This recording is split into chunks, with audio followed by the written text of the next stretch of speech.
ముందుగా రైతు సోదరులందరికీ నా నమస్కారం. నా పేరు నరసింహులు. కృషిటెక్ ప్రైవేట్ లిమిటెడ్ గత 5 సంవత్సరాలుగా మన మందులు ఎలాగా పనిచేస్తున్నాయో ఒకసారి రైతు మాటల్లో విందాం. నా పేరు కుల్ప శ్రీకాంత్, మాది కమలాయపల్లి, చేరియాల్ మండల్.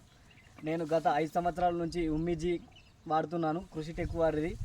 నాతోని రైతులను చూద్దాం వాడమని చెప్తున్నాను. నాకు వరి ఇంత హైట్ పెరగడం చాలా ఆనందంగా ఉంది. గొలుసు సూత చాలా పెద్దగా ఇడిసింది. మంచి దిగుబడి వస్తుందని ఆశిస్తూ కృషిటెక్ వాడాలని అందరి రైతులు చెప్తూ నాతోని 10 మంది రైతులు వాడుతున్నారు.